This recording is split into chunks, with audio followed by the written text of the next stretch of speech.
Hi, Jonathan. How are you? I'm gonna try to play around with my lighting here. You're totally fine. I am also adjusting everything. I can't get it right. I'm in my new office. I just moved, and it's like the lighting in here is terrible. Oh, your background's gorgeous, though. That's fake. Oh my God, you totally had me. I usually can tell when they're I fake. know. I pick good ones. I spend a lot of time trying to make it look so my head doesn't go out of the frame. Oh, you had me up until that very end. I was like, wow, that background. He has a I nice little. won't tell anybody else. I'll just keep it at that. All right, I gotta pause these notifications. Hey, AJ. Oh, you can't hear me. Trying it. All right. I think my lighting's good. I should be good now. Yeah, you look really clear. Got that Loom cube just to see how it works, but it's like staring me right in the face. So What's a loom cube? it sits on top of my desktop, just gives a little bit of extra light. No, actually, mine just did that, and you're right. It is very blinding. I have a ginormous one right here that Yeah, I feel like I have to be like up close. I'll just be blind later. It's fine. it's fine. All right, let me pull this over here. Dakota should be coming on. That's I a The signups are good. That's a lot. I mean, I know you said I'm sure you got more since then, but Yeah, we actually, oh, it won't let me back in there. Yeah, we usually have I mean, I'm hoping for at least we have like a text message and everything. And I actually this was my first time that I went live on Instagram beforehand. oh yeah, I saw it. Yeah, I saw you. So I Yeah. was hoping that that also was like kind of pumping it up because I haven't done that before, but I noticed that that's just like you take those, it's being forward facing. Like as much as Yeah. you're like, I don't want to go live, it's like, oh, that does so much though. We got 3 I know. followers off of that one live. So I know. Yeah, I think a lot of people before they get into video or live just have the resistance, and then once you do it, it's like, right, I mean, what's the difference? I don't prepare for anything, so it's like I got used to it because I used to be a trial attorney. So, what's the worst that could happen? Will you just go delete something later, or someone like remembers that you made a one grammar mistake alive? I mean, no, my biggest thing with that is like, and this is horrible, but with out of all the like social media things I've read, it's like, don't dwell over it because if anything, that'll get you more engagement because oh, someone's for sure, for call you sure. out on your corrections. I mean, who wants something that's so perfect? I think that's the problem. It's like everyone has trying to make it like I don't edit anything. Well, why would I edit it? I make you like 30-minute YouTube videos and I don't edit it because why? I mean, even if my dog bark, I probably just have to live through it. I do live near, I don't know if it happened when we were doing our pre-call, but there's a volunteer fire station right there. So once in a while it You goes get off. all It's the loud. bells and whistles. Yeah, just want to get it full circle for you. I love it. You're a real person living in a real place. That's how I see it Exactly. too. Oh, Exactly. there's Exactly. Dakota. Hi, Dakota. Hello, everyone. Sorry about that. And Jonathan, this is AJ. He'll be helping in the chat. Hi, AJ. Hey, Jonathan. I Just don't have forget to. I might be able to, we still have what, 5 minutes? I might be able to, I have my podcast mic. It's just still packed, but I think it's actually right here. So I actually have mine too that I didn't even bring around, so I probably. might be a little better. Oh no, did this get in? Yep, I got it. Hold on, guys. Hey, AJ, I didn't check the training. It's not here. Hold on. This thing just changed my mic thing. One second, one second. Speaker there. AJ, is that link in the trainual? I didn't even check. I'm sorry. No, it's not. It's not yet in there. I'm so sorry, AJ. Give me one sec. That's fine. At least don't forget to change your name. Thank you, Dakota. Welcome, welcome. All right. Let's Try to see get here. this out of view if I can, but I might not be able to. I mean, I can, and everyone comments on how big it is, and I'm like, listen, you want to hear me? You don't want to hear me? I'm I gonna know. That should be better. I gotta check my audio though, because it doesn't sound any different. All right. All right, that's good. No.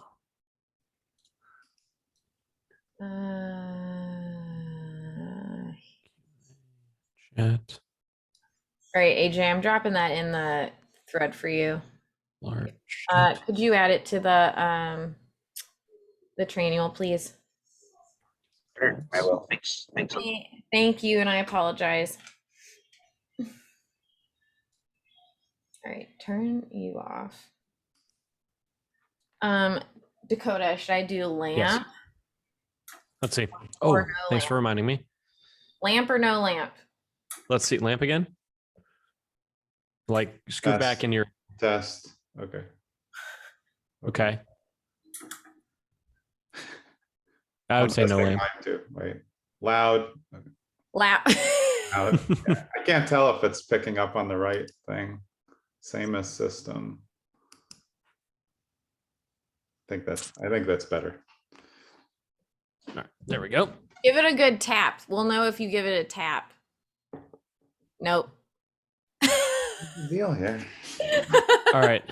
I'm going to switch my video input. So I'm going to disappear for a while.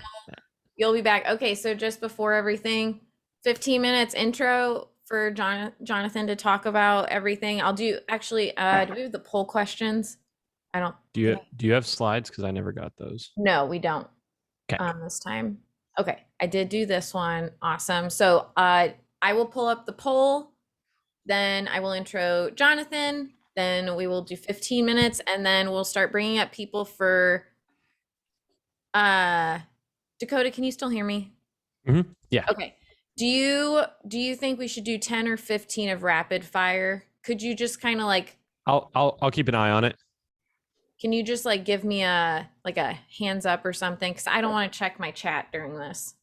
Okay, sure. Just give me a wave. I don't know. I'll give you a wave. Itch your nose. All right. Okay. I'm going silent. I'll see you guys on the other side. See you on the other side. I'm gonna just take it out. I don't think it's gonna working right now. Gotta love technology. I'll work on that later.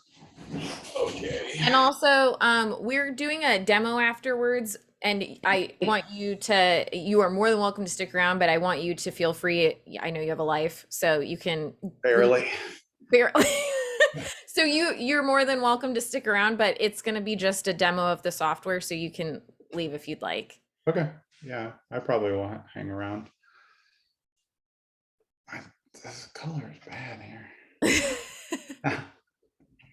It's all right. I had one guy say I needed to go in the sun more, and I was like, all right. Yeah, that's too much. Come on, we're just trying to get on technology here. Okay. That's good. All right. AJ, you good? Give me a thumbs up or thumbs down. Awesome. All right, I'm gonna have that. Take a sip of water.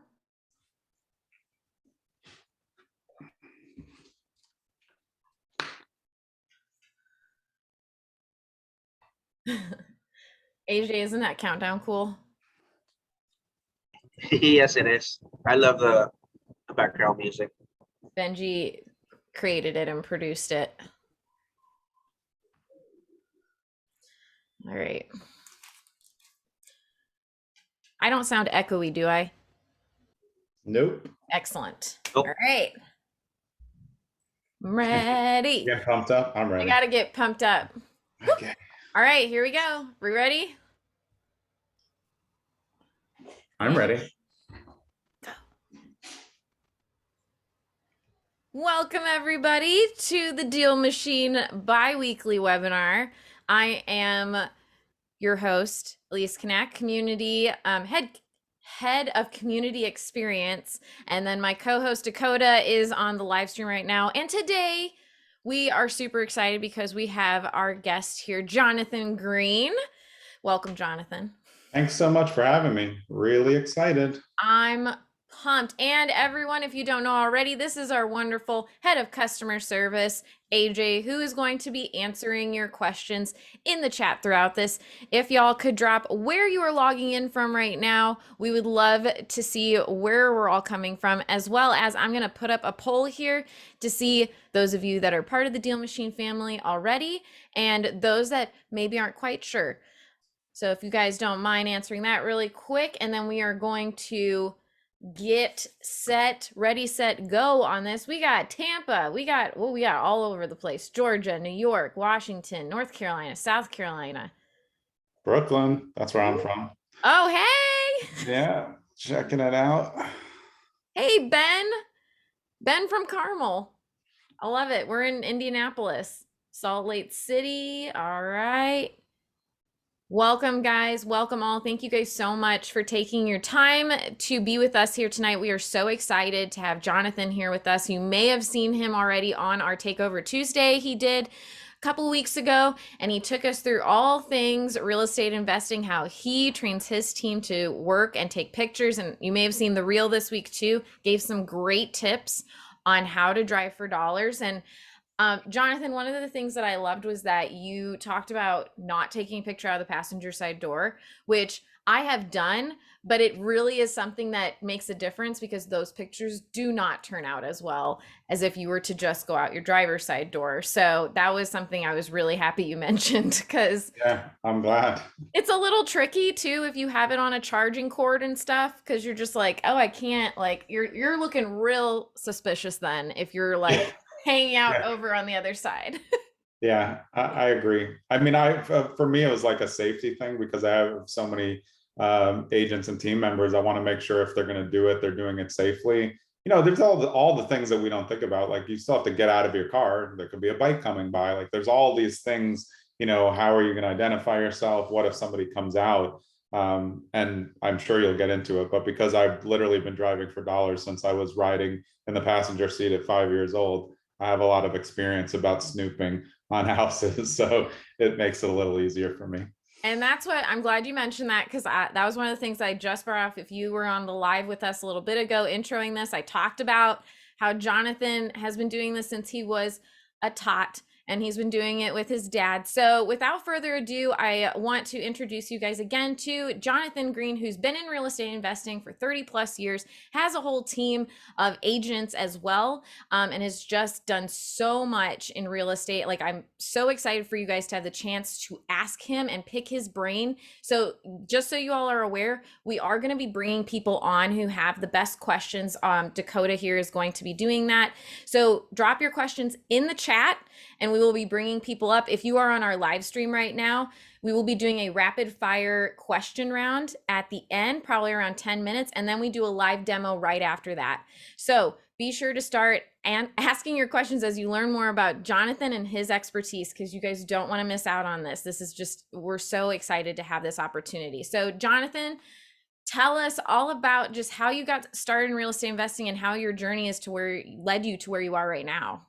Yeah, and thanks so much for having me. I mean, I think it's when I found DealMachine, I was like, oh, why didn't I have this when I was younger? This just would have made things so much easier.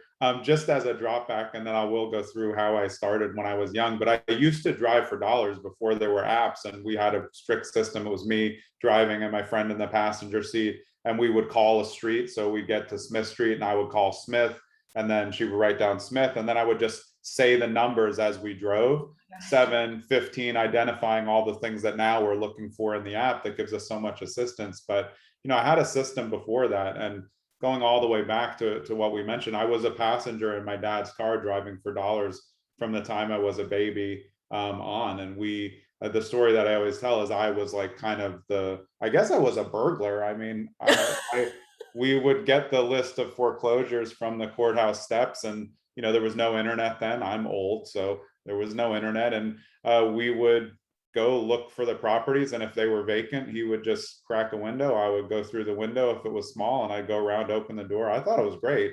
I only saw my dad on weekends, so this was like, it was fun for me. He knew if he would like get me like a game for television at the end, I wouldn't say anything to my mom that I was crawling through windows. So that's really where I learned. And I think even then I knew he was doing something cool, but I didn't really get it. We would do that, and we would spend the weekends going to yard sale, and he knew that if people were doing a yard sale, there was a chance they were selling. So he was making a lot of offers at yard sales, while I was just looking for basketballs in the basement. But again, he part of what I do now is built on the principles that he taught me, which is building relationships. So I go much deeper on the research and back end of things instead of what I call spray and pray, which I have no problems with that. I just think that's a budgetary thing. Like if you can spend a lot, you can do spray and pray, which for anyone who doesn't know is just sending out a lot of everything and then just waiting to get them back. But because I was at the forefront of doing all the appointments, when I do spray and pray now, they're bad appointments. So it's a bad use of my time. So I really try to cull it so that if I'm personally going on an appointment, I know it's going to go well. Because I just don't have a lot of time to waste, and I try to make sure that I'm using the best data. And obviously, using DealMachine helps me tremendously because I'm able to get quick data and see on a block which are my targets, and then see if they actually match up in real life to what I'm looking for. I love that. And you have a team of agents. I wanted to kind of touch on that. How did that whole thing go together with, like, do you do wholesaling? Do you do like, kind of tell me about how that was built? Yeah, I mean, so I've been investing my whole life. My dad taught me to invest, when I was young. So I was fortunate enough to really be in it for a long time. So my experience is built on a lot of personal knowledge, which helps me. But I do think that literally anybody can get into the business and do well. But I think it's a mindset thing about why you're getting in. So about 7 years ago, I ended up getting my license. I was just a solo agent. I was always investing, doing flips, doing BRRRRs, Airbnbs, all of it.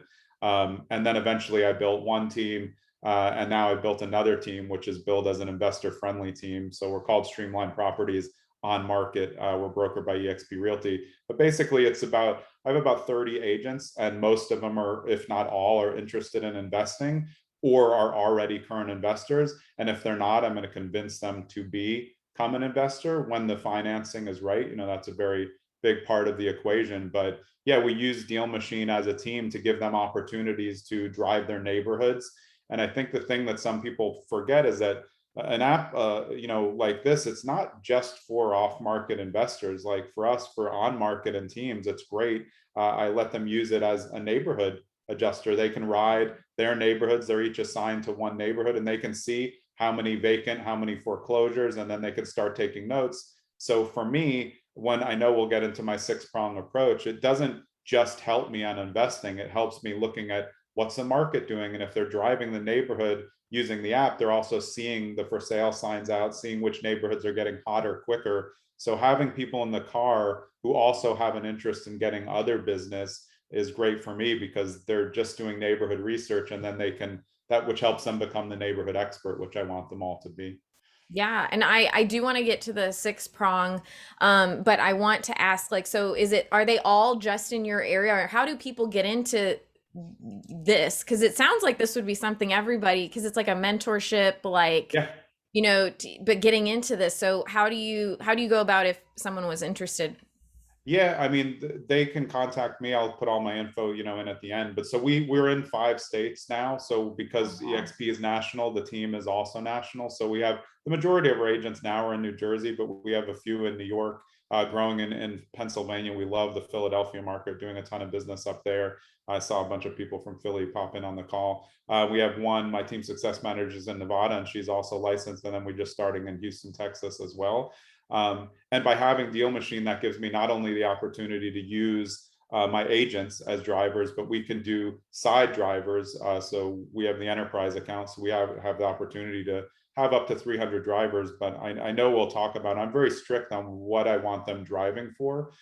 So if somebody wants to be an agent with the team, then we're looking for that. And I do bring on a lot of people who were investors, explain to them how it's worth their time to get the license, even if they don't want to be a regular agent. It's just a huge benefit to have your license as an investor. Because I mean, there's probably a lot of wholesalers on the call. If you don't have MLS access, you don't know the ARV. Like, I'm sorry, you don't know the ARV because you don't have the comps. The comps that are on Zillow and Redfin, those aren't the comps. That's some of the comps, even though Zillow has a lot of MLS now. You're not going to see sold comps. So The most important things on wholesaling are your repair costs and your ARV. If those numbers are bad, no one's going to trust you, and you're not going to be able to move those deals. So by giving all this kind of access, we are able to bring in people who are interested. They can just drive and then they can learn. And in the back end of the team, we're coaching every single day, an hour, and a lot of it is investor based. A lot of it's agent based as well. But I run a bunch of real estate investor Zooms as well locally, New Jersey and Philadelphia. So we just kind of give away a ton of information for free and try to help investors not make the mistakes that we see. Like in general forums, 25% of the information given is good, but when you're new, you don't know. It all sounds good, So these things are important. Webinars as well to find out kind of not necessarily tips and tricks, but like what experienced people do. But that it's not only experienced people that do well. You can figure it out fast. You just have to understand what it takes to really do it and not look for quick fix, which is the thing that drives me crazy. Well, I just want to say this because I'm horrible at this, but I tend to let things slip a little bit. But we are looking right now at getting the MLS data in our app. Yeah. And so super exciting. Don't ask people. I don't have a timeline, but I do know that is like in the works. So super exciting things. But before we go into the live Q&A, I do want to go over the 6 prongs that way, because I think a lot of people will have questions about to talk about that further. So again, everyone, please put your questions in the chat, and Dakota will be bringing up people who have the best questions. So Jonathan, take us through the 6 prongs. Yeah, and so for me as an investor, I always wanted to have as many options as possible. And when you're just an investor, which is completely fine, you only have so many options. So we have a 6-prong approach that any of us who are licensed can use, which basically means when I go on appointment, whatever they want, I can do it. And that's the one thing. And obviously, all of our jobs is to pitch ourselves when they're there. We're trying to build a relationship, but we're also trying to show them, if you want to list your property, sure, we can do that. Because anyone who does off-market appointments knows they can go in a variety of directions. You don't know what you're getting until you get in the door. And we want to be prepared for all of the options. So that's what we call the buffet. I want to make sure, it's like when you go to a buffet, you're like, well, I mean, I kind of feel like I want some Chinese food, but oh, wait, look, there's pancakes. Maybe want some sushi. You just get a little bit of everything, and then you feel like there's nothing I can miss. So that's kind of us on an appointment. One is a cash offer, and that cash offer is direct from me, and I'll show them a proof of funds on my phone from my bank account when I'm there. And I think that is one separator. I mean, I have nothing against wholesalers. I don't like bad wholesaling, but I don't like bad real estate agents or bad investors either. So they're present in all aspects of real estate. But like, there's a lot of people who mail quick sale for cash, but they don't have the cash. Maybe they're using modified hard money or private money. So that's my leverage, and we're all trying to leverage our best things. So I'll say cash buy is number 1, wholesale is number 2, which everybody should know about. Wholetail is number 3, which I actually prefer. It's a double close method. So if you have the cash, you can close, do what most people call lipstick flip, clean stuff up, maybe do some modified repairs, and then put it right back on the market, which again helps me because then I'm getting another listing. So for me, I have ancillary opportunities of being an investor. So I'll just cut in the middle of this and then get the last 3 prongs. But if I do a flip and I put up a listing and I want to make 50,000 and I only make 25,000, but then a lot of people like it, and then my agents are getting open house opportunities, there's a lot of ancillary benefits for me with the license. So I really don't over focus on the numbers on anything. I just keep trying to move forward and also not overwhelm. So 1, cash straight, 2, wholesale, 3, wholetail, 4 is express offers, which is basically your iBuyer programs. Everybody might be familiar with them. They're institutional buyers. They usually do about 50 or more cash transactions. They'll view photos and stuff online, and then they'll just make a cash offer, and the person can take it. So we have a portal for that. So reduced percentages on both sides, but there's opportunities to get back the flipped listing, which is a great opportunity. Then there's what most people, especially in LA, call a pocket listing. I call it deal matching. So say I'm driving DealMachine, I make a contact with a seller. Seller wants to sell. They don't want anyone in the house. They don't want to do pictures. They don't want to do a showing. I have a ton of investors in our database. I know the area, I know what they're looking for. I'll bring the investor right to the property and try to broker the deal for them. And if I know the investor well enough and they're going to flip it and they're going to list it with us, I'll just put them into the deal and I will take nothing. I'm not obsessed with getting paid out on every deal. I don't care. I'm always building the relationship for the future, because the reason why agents should all want to work with investors, and plenty of investors know, very hard to find good agents who understand investing, like really understand the metrics of it. An investor can do 10 deals a year, whereas your regular person will do one deal every 10 years. So it's just in your best interest to know that. And then obviously 6 is your traditional listing, which again, if somebody, if you're a wholesaler or off-market seller, you're trying to make a deal. So if you walk in and they say, well, I looked at this estimate, I want market value, you're done. I mean, there's nothing else you can do. And they should want market value. The market's been crazy. So I'm able to say, well, we'll put it up, and they'll say, then we have the commission discussion and we go through that. But that's it. It's a buffet of options for them, so that no matter which way they go, you have a workflow to get back to, we can help you. Not we can try to get the property, we can help you. And for some people, that means just making sure they get a bunch of stuff done in the next year, and then we'll help them out over time. So I'm the least pushy off-market investor and salesperson ever, because I honestly don't care that much to be pushy. I want to build the relationship, and if they don't do a deal, they'll probably send somebody else who will. I think that that's really important, is building, that you touched on building that relationship, because a lot of those are, especially in the distressed homes, are very vulnerable. They don't know what's happening.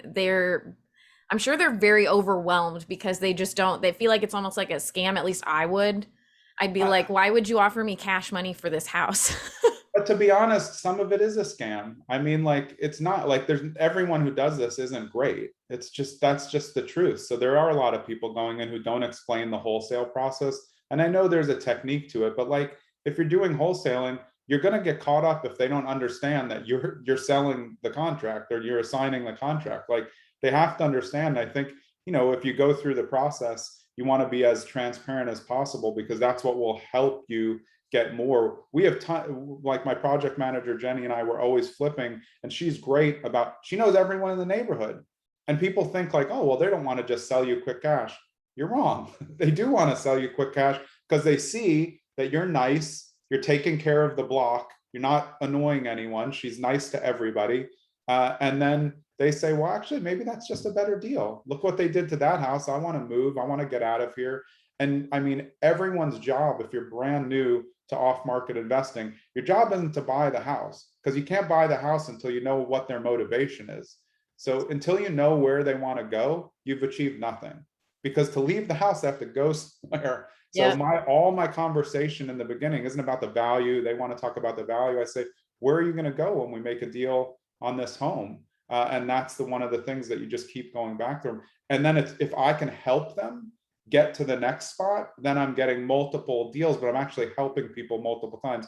If they say, well, I want to move to Florida, I say, great, I know agents in every area of Florida, we can definitely help you. And then we try to line up a system where we're not pushing them into a quick sale. And again, I've been in situations where I am trying to make a quick sale, but like, all of us are using the leverage that we have. And like you said, it's different now.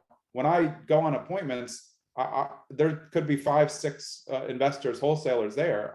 On those, I just leave, because I mean, how come I getting a good deal if there's already 6 people there? Like, I may like them, but I'm not in the competition. So that's why I don't really use spray and pray as much. I'm just going to really try to build deep relationships, and sometimes it'll be 1-2 years of me just calling every month, every 2 months, 3 months.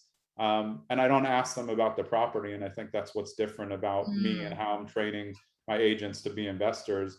I'll call, we'll talk for 15 minutes, and they'll say, hey, you didn't ask me anything about the house. And I said, well, I'm pretty sure if you're ready to sell, you would have told me. And if not, do whatever you want. I'm just not that. I'm hungry for deals, but deals are hard to get, and you get the best deals by building the best relationships. I love that. I love that you don't ask about the properties, because you're right. That's so logical. If they were ready, they'd do it. Dakota, we got some people to bring up. Yes. Ivan's ready. Who's ready? I'm ready Awesome. to answer. Yeah. Okay, we're gonna go Mike for just now until we can get over to the video portion. So pray for Zoom. But Lillian, you'd like to Yes. unmute? You are with us. Hi, how are you? We're doing Hi, Lillian. great. Okay, How are thank you? you. Great. Your information is very informative. I appreciate your experiences. I'm asking with you have your team, how do you map out so you can remain organized in their daily routes other than doing a zip code? I mean, what's the best way to map this? Yeah, great question. So, I mean, it's different because I have an on-market and off-market team. So if we're talking about just scheduling them out for drivers, they each get assigned kind of a zip code, kind of a town, but anyone can drive anywhere. My goal for everyone is to have one driving town just so they can know it better than anybody else, so that if something comes up, they know that off-market data. I want my driver in, say, like Bloomfield, New Jersey, I want them to know that there's 5 foreclosures on Smith Street. That's what's important to me. That's why I don't really want to put them on. But with some of the new features that DealMachine has rolled out, I think there's a lot of opportunities for agents and for investors who have big lists, because now you can load the lists in and have them drive a list and kind of check up on properties, which I know you wanted to get to concerned citizens. So I'm just putting that back on the table while I'm answering Lillian, because it's part of the off-market thing. Did that explain that, Lillian? I don't really make them drive a route because most of mine are all involved. We have very few ancillary drivers who are just driving for us right now. It's really my agents, and we're working all angles of it, and they stay pretty much in their area. But I will say, if they go on vacation, I say that's a great time to drive. Let us learn some data about a new neighborhood. So if they take a trip to California, I said just do an hour, because I like to see the data in the back end, and we're always looking and building relationships across the country with other investors, contractors, real estate teams, because we'll invest anywhere, but we learn the neighborhoods really well. It's how we got doing so much business in Philadelphia. Great. What about your do you have a virtual driving team? We have some, yeah, that we don't see. Yeah, we've worked on a few, but we're still working the workflow. And I know I talked to Elise about this. Like I'm so obsessive that we really spent the last 4 months figuring out how we're going to make the best use of how we use DealMachine. So we do a lot of back-end analytics and research and testing, and then basically prepping for 2022, which we will be acquiring drivers in other areas. And we're just trying to figure out what the best kind of pay scale opportunity is, because the one thing that I don't want drivers to do for me is I don't want a lot of properties. That just is more trouble for me. So I make a very specific target, and I don't want them to earn by the amount that comes in, because that actually makes just more work for me. So I kind of tighten up the target for what they're looking for, traditional metrics like you can see in the app and the highlights. And then I like them to come up with their own opinions. And while they're driving, what I really want them to do is find out where the fringe parts of the neighborhoods are adjusting or changing, where the most flips are happening. And that's why it's great to be in the car, stop, use the app, see what the data says, get back to driving. Thank you. Yeah, Yeah, thank Lillian, you, I Lillian. just want to add on there. Jonathan teed me up really well with the assigned routes, but I want to let you know that even if you don't have like a list or anything, if you're on our pro or elite plan, you can actually now assign a route of just like, say you wanted to check out an area that had the most like vacant absentee owners, and you can assign that to the person to drive. And if they're, say they drive for an hour, they get halfway through the list, it'll pause and they can pick up where they left off, and they can add properties on the way while they go. It doesn't have to be just in that criteria, to like Jonathan's point of like, they really have that eye once they get used to it. So if you want more information on that, we can totally get you that too. I just wanted you to know it's an option. Okay, I'm focused on the virtual driving. Oh Okay, so yeah. that's a whole different ball game, and figuring out how to map this is a challenge right now. And so if someone has any suggestions, I would appreciate that. The virtual, I will say how I virtually drive for dollars is I geofence out the area, and then And I know I wish we could map it out on actual Google Maps of where we virtually drove, but I just take one corner and I work my way from one part of the geofence to the other and then work back. And then I know which street I stopped on to where I can go back and go forward until I'm done with that entire like geofenced area. Okay, thank you. You're welcome. Thank you. All right, we got Javon. Did I say your name right? Yeah, I don't know if yeah, you said my name right. Awesome. Welcome, Javon. Hey, how y'all doing? Great. How Hey, can you help? well, I just want a quick question. I just moved to a new city, so I just want to know, how do you determine the best neighborhoods to start driving in, when you in a new city? That's a great question. So I have a very specific process for identifying new areas. If you're new to the city, you should be able to figure out pretty quickly, like which is the hottest area. So when I find the hottest area, I go onto Google Maps or look at a regular map, and I map out 2 towns out in each direction. And I start at the second town out, and I drive basically the circle of the 2 towns around in every direction to see what type of activity is happening there. Because usually if you go 2 towns out, you're going to be able to see that it's not matching up. And I'm always trying to find, especially if you're looking to be a wholesaler and you want to find deals.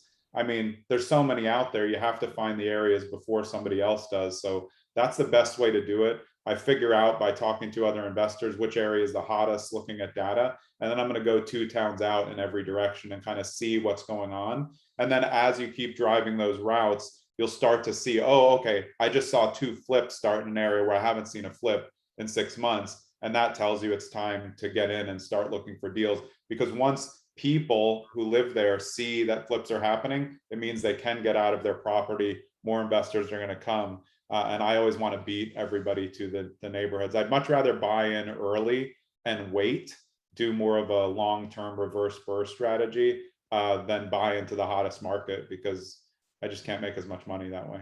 Okay. Anything else, Javon, that you wanted to ask? Nah, that's it for right now. That's pretty helpful. Appreciate it. Yeah, Not absolutely. a problem. Appreciate Thank the you. questions. Jonathan, how's it going? Another Jonathan. Jonathan and Jonathan. Strong name, yeah. Oh, Nope. we had him for a minute. I'm going to ask him to unmute you. He can also use his video now. He got switched over. Hey, how are you? Can you hear me? Yep. Yes. Okay, good. Thank you. Thank you for sharing your experience with us. My question is about your drivers or your deal finder. How do you pay them? You pay per hours, per commission? How do you pay them? Thank you. Yeah. Again, great question. It's a smart question for drivers who want to be successful at it. Right now, we're still playing with a couple pay scales. It's definitely going to be more of a commission.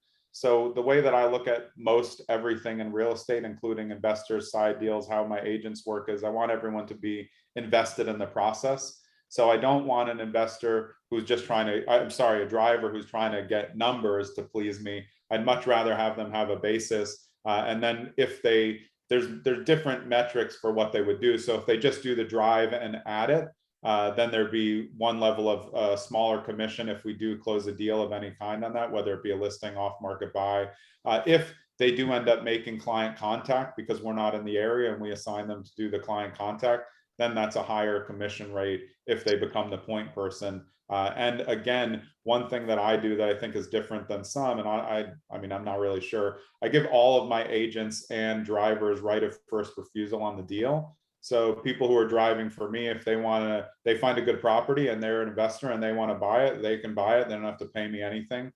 Completely fine with me. I'm trying to grow investors and teach everybody how to do it. So I think that's something that we do that's a little bit different. We want, and that keeps you, anyone as a driver, more invested in the process. And we do we would train everybody to be potentially a point person, teaching everybody about how to do the off market dialogue, which again is very, very different, which is hopefully something we'll talk about that I think is, wrong with just sending the same postcard to everybody. Every seller is different. Like quick cash is not what most off-market sellers want. I know that may sound surprising, but that's not what most of them want. Sorry to go on that side tangent, but No, that's good. And Jonathan, Jonathan, not Green, but Jonathan, there's what we typically find is like Jonathan was saying is commission, and then there's hourly, and then per lead payment structures. And we have some YouTube videos I can have AJ put in the chat that you can check out too, to kind of see what you're more comfortable with budget wise as well, because that also plays a factor in that. Perfect. That will be great. Thank you. You're very welcome. Thank you. All right, and I do want to have you talk about your mailers, because I think those are super important. If you are sending out mail marketing right now or thinking about it, could you guys give us a quick like yes or me or something in the chat? Because Jonathan has some real gems that I would like him to. Okay, we're already starting to get some real great information about how he does his marketing different to catch the attention. And I think this goes along with your, what did you call it? Spray and pray. Spray and pray. Spray and pray. Send out as much as possible. Pray that somebody calls you back. This makes sense now. I will never forget this ever again. Sorry, it's not. I love it. Yeah. I'm gonna make it part of my vocabulary now. Okay, we're gonna get this question from, is it Kada? Yes, ma'am. Hey, how y'all doing? Hi. Great. Good. Right. Good afternoon. Well, evening. It's here in South Carolina. I have a quick question. I've been doing wholesaling for 5 years, and I'm kind of a one-man team, making good money, but I have yet to scale systems, to scale up as far as hiring people, so on. So I was wondering, first of all, what software are you using? Do you hire? Do you have VAs out of the United States? And what are you using for your KPIs? And how are you doing that? Yeah, great questions. I mean, we track everything. I mean, everything that somebody does, I track. And for some things, we're tracking, obviously we're tracking everything that we can inside DealMachine and running the metrics on each driver, seeing how many properties they put in. For me, it's not really the amount of properties, it's what percentage I think are good. And as we move forward, we'll probably initialize a grading system. If we have a ton of drivers, we'll need a grader, and that will be a VA. So we do use VAs. I've used VAs in multiple ways. And I vet them very tightly. So for VA callers, it's going to be one style, and for VA data drivers, it's going to be a little bit different. The one thing I'll say is, because I think everybody wants to scale, but if you've been at it 5 years and you're doing great, I don't think you have to scale as much as you think. I think the best advice that I could give you, because it sounds like you have good business, is finding one person who can become the new version of you, so you can scale into a higher part, which is what I call CEO model. You always want to be moving yourself up the chain a little. So with my team, I'm not going to do as many showings as I used to, because I have 30 great agents who can go do the showings for me. So you want to develop somebody, mentor, mentee, who's going to be able to do some of your appointments, that you can train to then become you, so you can be out building bigger relationships with the buyers face to face. Because I think that, again, with my relationships of how I think you need to build, especially for wholesalers, I think the main focus is on the buyers list. And again, you can't have a good buyers list without delivering good properties. So that's why I think you'd be much better served not trying to automate too much, but find a new version of you, train them to become exactly what's made you successful for the 5 years. And then you start to do that a third time. And that's how you grow without trying to scale too quickly, if that makes sense. Ooh, awesome. Good information. Thank you, Mr. Green. Yeah, appreciate it. All right, we're gonna have Jesus, and then we're gonna go into the marketing, because I saw a lot of people are really intrigued, and also I saw Jonathan, you mentioned. I tagged that question just so we wouldn't miss it. Yes, I know I'll answer it. Yeah. Yes, you will need to answer it. Jesus, are you there?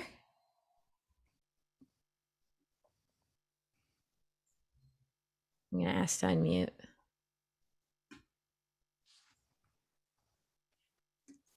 Oh, awesome. I see Melissa signed up for one of our trainings with Dakota. Yay. All right. I'm gonna give him another second here. Ask to unmute. Dakota, do you have Jesus's question? I do have his questions up. He was wondering, when you're investing in an area that's far away from you, how are you handling the contractors for that deal? That's a great one. Very tough. So what I do, again, everything with me goes back to how I was raised. It's building relationships in all the areas. So over the years, I've been, I'm 50 now, so I've been investing on my own for more than 30 years. But now what I do is I'm building relationships with other investors in all areas. I also have obviously relationships with agents who can drive me to the right contractors, but we're always looking for real boots on the ground that are investing in the area to vet contractors. I don't trust the online sites, and it's hard enough finding great contractors these days. They're really busy. So we're always going to investors, and you have to remember, an investor is not going to give you their number one contractor, especially if they're doing volume, because then that's going to slow up their deals. So we're always looking for someone to give us an honest opinion as who's like a backup. And again, part of that is being involved in real estate communities like this, connecting with other investors, using the Facebook groups for the best purpose, which is getting information, not trying to like sell all our deals and everything. I think that's where you make the best relationships and find out the best things. And one thing I'll say on that, which I think is the most important when you're trying to vet any type of service person, contractor, plumber, electrician, you can use local Facebook groups also, but I never want a recommendation from the person saying, hey, come use me. It means nothing to me. I want an ancillary person to come in and say, I've used Bob Smith. I mean, might they be lying? Yeah, sure. But if you're on a Facebook or a forum, you can tell like, no, I've used this contractor 3 times. I'm much more likely to try that. Is there a kickback involved? I don't know, maybe. To me, the tip off is if they say, tell them to say my name, I'm out. I don't want that. I just want real recommendations, which is I use Bob Smith Plumbing. They were great. That's a real recommendation. I think that's the best way, but it does take building relationships over time. I don't think you can expect to say like, hey, I want to invest in Peoria, Illinois, and go on Yelp and find a good contractor. That's how you lose all your money. That is very good suggestions, especially the one about if they suggest themselves. It's a little, yeah. David had to learn the hard way too with all of that. So yeah. I think it's just a learning process in itself of finding someone. Right. It always is, and no process is correct or wrong. For me, I'm just hedging in the best direction to make it easier for me, but also to get the value. But like anybody who thinks they're going to be an investor for this long and not make mistakes, like every time I flip, something goes wrong, and I've flipped a lot. It's just, this is how it works. It's an imperfect process, but by streamlining what you need to do and understanding that there's relationships involved, like this person may not like this person, you may walk in and you may be at a wholesale deal and that's your friend. I know all the wholesalers, I know all the investors, and I think it's really important. You have to understand, investing is not a competition. As much as people would like to make it a competition to see who has the most doors, I mean, I've like hundreds of investor friends. And if I'm at a deal, some people will say like, oh, well, aren't you going to buy the deals? I'll never buy a deal out from under someone who I'm representing. But if they don't want the deal, yeah, I might buy the deal. I'm an investor. Like, give me a break. But like, there's enough deals out there. There's real estate everywhere. So for anyone who thinks like, oh, the market's hot, I don't want to drive there, that's exactly the reason to drive there. Don't you want to find the one that is, you just want to uncover the gem that maybe somebody else isn't seeing? Maybe it looks okay, but you can identify other things about the house because you're driving so much. If you see a change, which will lead us right into the concerned citizen postcard, if you see a change and you're driving consistently the same neighborhood, and then you're like, whoa, 3 months ago, those shutters were not falling off. Why hasn't someone fixed the shutters? So I'm looking for things like that. Roofs, things that normally somebody would repair if they cared about the house. So when they're not repaired, that's how I'll get us into the concerned citizen. And then the other, I have several other named ones, but that's the one that people seem to get the most. I love it. Go right into it. I was just thinking about the tree that I found on a house. So I should have just sent them this concerned citizens card, be like, hey, notice there was a tree in your living room. Go ahead. Tell me how I would do this. Tell me. Yeah. Okay. So I do want to grab that question. It was something about like, if they don't want quick cash, what do they want? Right. Almost everything else. Because listen, an old person, They bought the house in 1972 for $11,500 and now it's worth $200,000. I mean, they don't need the cash. They're like 72. They're going either to a retirement home or they're going to Florida. I mean, they don't need the cash. They probably have money. They're on Social Security. They're getting paid. And these are ways that you start to identify who's different for seller financing. Because people think like, you know, some people are like, oh, I'm going to become an investor and I'm just going to get seller financing deals. I mean, good luck. You have to know exactly what to identify. And the way you do that is by understanding who the seller is. And this plays into not everybody wanting cash. Somebody could have high equity in the property, so cash isn't really of any consequence. It's about, they don't know where they're going to go. So if someone doesn't know, they've lived in a house for 60 years, it's scary to leave. We come in with alternative options. Listen, you can leave all the stuff you don't want, take as much time as you want, go through, pack anything you want. When you leave all the stuff you don't want. We'll take care of it. Just by doing that, that will get you way ahead of almost anybody else. We'll set up, and then if they say, well, I have some valuable things, no problem, we'll bring in an estate company for you. We'll handle the estate sale, you get the money, we'll take it when it's done, and then we just demo it and dump all the stuff in demo. But that's it. The problem is that, I don't know, 90%, if not more, of the postcards that go out are focused on, we'll buy your house for cash. It's what every bandit sign says. I mean, that's just not what people want. It's really not. I mean, the sound of it sounds good, but what happens if you have a nice property? Just think of it this way from a regular market perspective. If you have a property that is good upkeep, which those are still investment opportunities because maybe they need to get out for another reason. But if you have a good upkeep property, you're going to get more money if you took a mortgage. So you're going to get more money if you go on the market.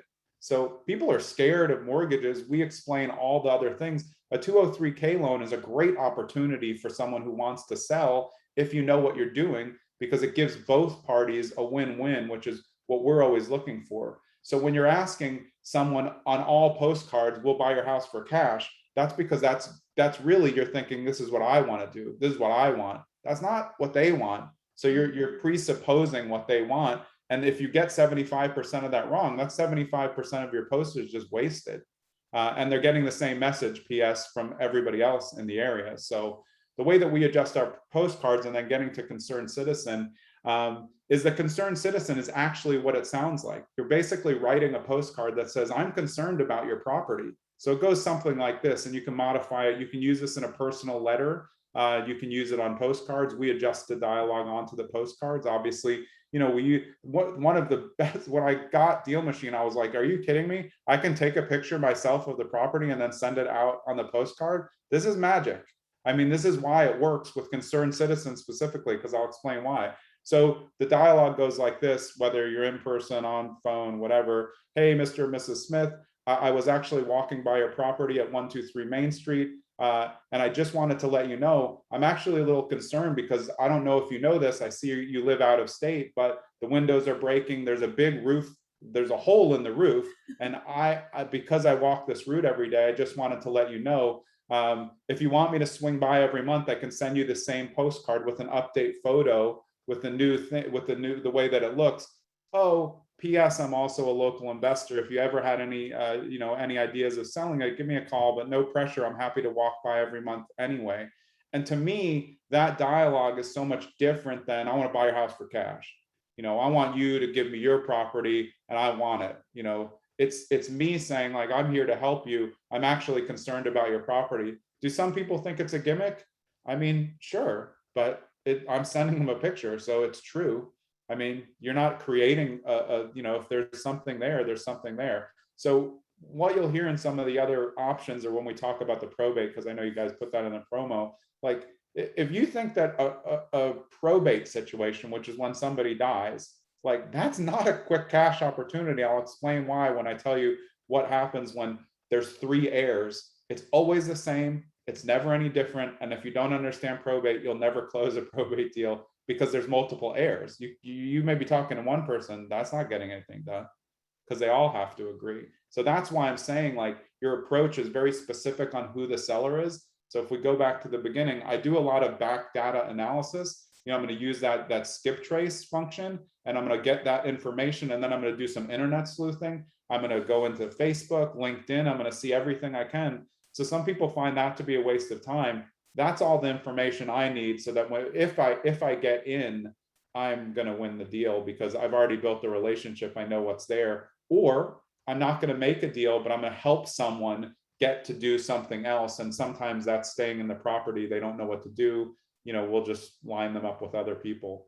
I'm all for making money. I mean, making money is great, but I just find personally, I'm able to make more money by really being someone who's coming in to help.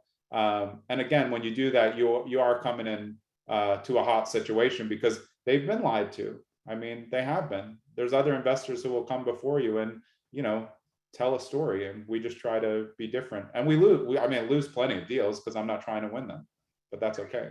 But you're being very transparent with them, and so that builds Very. that builds a level of trust that they then can tell other people in their circle, hey, they were really they were the ones that gave me the whole thing, the whole picture. You never know when someone's going to need some type of referral. And I think one of the things I do on site, I never discuss price before I get there. They always want to talk about it on the phone, and I won't do it. I just will not go to the appointment if they, how can I give you a price? I can't even see the property. I mean, are you serious? What's the point of me telling you 100? Then you're going to think I'm a liar when I come in and see that your chimney's falling apart. So let me come and see. Remember, I'm always trying to get into the door because I'm good at building relationship face to face. So whatever it is, I'm very tough. I was a trial attorney for 10 years, every day in trial. I will lose any deal to stick with my principles, and that is I'm not giving you an offer before I see the property. Anyone who would do that's crazy. It's not a real offer, because I don't even know what the problem is. You could be a hoarder's house. I mean, are you going to offer the same for a hoarder's house or as you for an old person's house? No. Old person's house is generally well taken care of. Maintenance is well done. Lots of carpet, hopefully over wood floors. Everything is pristine. It's just old. That's a cosmetic renovation. Hoarder's house is you're stepping on 6 foot of stuff. You just don't want the stuff on the bottom to move. So, right. I want to get to some more questions, but can you give us one more postcard example? Y'all, we are going to have Jonathan on other things, so we will get into other things as well on other times, because he is, as you can tell, long-winded. No, he has a ton of knowledge. You're not long-winded. You have a ton of knowledge. You're giving us all these gems. So one thing I did want to ask with that last one for the concerned citizen, did you say you take a picture of yourself with the house? No. Oh, okay. I mean, I know David has done that, so that's why I was asking. Yeah, on a modified version, if I'm doing an appointment with a seller and the seller doesn't show up and I have their number, I always take a video of myself in front of the house that says, hey, Bob, I'm actually out front of your house at 123 Main Street. Maybe you got caught up in a meeting. I'll wait here 5 minutes. It's 100% works every single time. They just bailed on the appointment. They always call back because I'm standing in front of the door. So do not forget that video texting, once you have the number, is really what can change the dynamic. Because again, that's relationship building.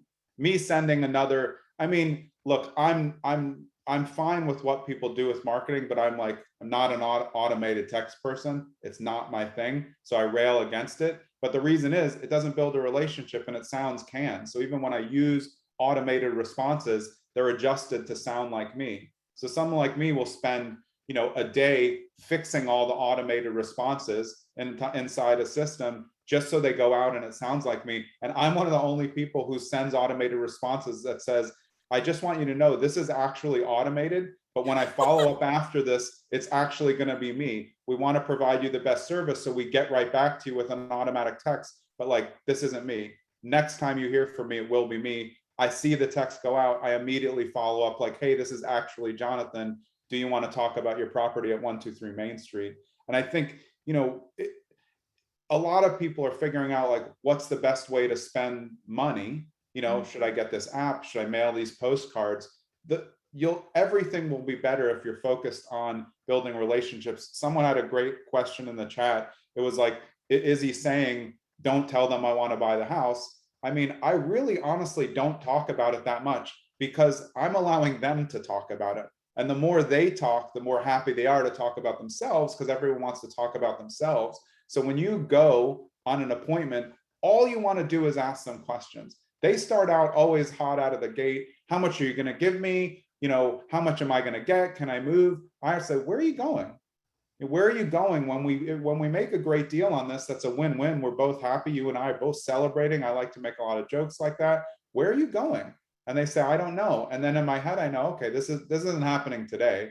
So you're a non-seasoned investor just going to keep trying to push that button. Whoa, there's no point. They don't, if they don't know where they're moving, you're not making a cash deal on the house. They have nowhere to go. You know, so do you have family in the area? Where are you thinking? You like Florida? You have to be that type of person to work long term. And again, I'm good with all systems. If people are successful, not for me to say do something different, but this is the way that I do it. And then I will get to another postcard as well. All right, I just want to tell y'all, you better have a pen and paper out. I grabbed one because I was just like, I know I can watch the replay, but I need to write this down right now. My favorite thing so far, my biggest takeaway, and I would love to hear everyone else's biggest takeaway right now too, is that where do you want to go is what the question should be. Not what do you always, not what you want, not where do you want to go. And I've never heard it phrased that way, and I like that, because you're right. If there's, and what a lot of people ask, like, well, how do you get them to want to sell? You don't get them to want to sell. Like, if they don't want to. Let me stop you for 1 sec. That's great though. They already want to sell. That's why they called you.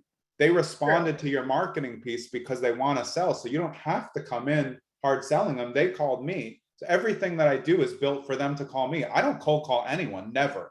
I don't have my agents cold call anyone. We only respond to warm leads because that's a better use of our time. That's why I spend more time on the postcard, so that the dialogue generates more calls, so that my agents and my drivers and all of us are involved in much better conversations. Anyone who's done extensive spray and pray will tell you the appointments are an absolute disaster. You schedule out your time, you drive 30 minutes, you get there and they're like, I want 600,000. And you're like, oh, bro, I just went on RPR. It's 220 is your value. Like, are you crazy? I just wasted an hour. I just leave. And I'm someone who, if I walk in and there's other wholesalers there, and I've told them specifically on the phone, listen, I only work one-on-one. If I get there and then I see one of my friends, I just leave. I'm very nice. I say, I really appreciate the opportunity, but I'm not, this isn't really for me. I'm not in a competition. I'm building relationships. I wish you the best of luck. A lot of times they'll call me. I will text them after that and say, how'd you do? I hope you did well. And I'll give them feedback on who's there, who I think the best one to deal with is. Why not? I mean, love that. They will know somebody else. I mean, that's just part of doing the right thing, I think. I love it. Okay, I want one more postcard to tell us about, and then we'll have one more question, Dakota, tee up a real solid gold gem, okay? Right. And then we will, but I want y'all to know, if you did not get your question answered tonight, you will have ways to contact Jonathan here, but also we will be, I mean, I haven't asked him yet, but I assume that we'll be getting all the time. Yeah, Jonathan's gonna come back a lot. So just know this isn't the last time you're seeing him too. And people have been asking, this is replay ready right after we're done with our demo in about a half an hour, and you'll be able to rewatch this and go through things. Again though, take out a pen and paper right now, y'all, because you're learning a lot in a short amount of time. So got another good one coming. Okay, go. Yeah. So the next one is the caretaker. Caretaker is built for old people. Nothing against age, but old people who are transitioning out of an old home. Your pitch is not, they bought it for 12,000. Like, I mean, cash, they don't care. They don't, once they know where you're going. So caretaker, the dialogue is basically this. And again, remember, sometimes you can make a lot of mistakes with caretaker, because they could come up because one party died, which it's happened to me multiple times, but I go with that and I'm just very apologetic. I'm really sorry. I get the data from these sources. We didn't know. I really apologize. I always end up in a conversation, but sorry, here's your caretaker. Dear Mr. and Mrs. Smith, I've seen you've lived on the block for 52 years. I'm a local resident. I walk by all the time. I love the character of your home. If you're ever interested in selling, I just want to let you know, I'm not one of those investors who come in and wants to like tear it down and build something new. I want to transition and bring in somebody else that will take care of the home just as you did. I never bill myself as the person who can do it. I will tell them I'm going to flip your home, but I tell them my job is to bring your character forward to the next person so that the next person that goes in can live there the 60 years as well. I mean, that's what they want. No one who's lived in a house 60 years wants to sell to just anybody. And they definitely don't want to sell to quick for cash who doesn't care about them. Old people, maybe their relatives don't, not paying as much attention to them. Sometimes they're alone. Sometimes a spouse has died. You have to come in and try to make that connection. And again, I can see people using my dialogues not in the best way, but like it's a heartfelt for me. Everybody who knows me knows that I will do what I can to help them get to another place, and I will interact with their heirs, because remember, if you're dealing with someone who's in their 70s, they technically are making the decision, but there's heirs behind them who are very leery of you coming into the situation. So every time, again, my dad was a probate attorney growing up. I dealt with probate, and I also dealt with client evictions, everything as a kid. So I always tell them, if you feel uncomfortable in any way, let me talk to your son or daughter. I'll talk to them anytime. Here's my information. Then once I talk to them, they realize like, oh, actually, he's not trying to steal the property. And that's relationship building. But if you want to deal with old people sales, you're going to need to have a different dialogue. It's not quick for cash. It's, I want to take care of your home the way you did. And honestly, that's how I flipped though. I want to maintain the character. Obviously, I'm going to modernize the whole thing. I'm not going to leave, the mauve carpets in there, but and if you build the relationship right, most of the people that I buy from will come back to the flipped open house to see what we did, and they'll like it. If we make a win-win, they're not going out sour, although, it happens. It's investing. It's not perfect. Right. Right. That is the mindset. I think you started that off, the whole webinar off with that. It's your mindset. There's so much to that in this business.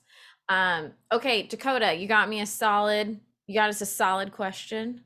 Yeah, so I'm going to kind of modify this a little bit, because I know there are some people in here who are new to wholesaling and everything like that. So, and I know I've been monitoring the chat, so if you have answered this, let me know. But I think it'd be useful. I know you talk a lot about, you don't have a problem with wholesaler. You love good wholesalers. So what, in your opinion, makes a good wholesaler? Oh, that's the best question of the night. Not that all of them weren't great, but it's so important, because to me, the best investor and the best wholesalers are honest and transparent. And for some reason, people think like, oh, you shouldn't do that. No, you should. You should explain what wholesaling is and how it works, because if you don't, you're going to have a problem later. They're going to feel like you just stole your spread from them. They have to know up front, listen, this is how it works. I am going to get some money in the middle because you don't know I'm not going to say it like this. I'm going to say it nicer. You don't know anybody. I know lots of people who want to buy for what you're looking for, if that's quick cash. So for that, I'm going to get a fee in the middle, but I'm going to write up a contract that's going to pay you. And for me as a wholesaler, I will close it.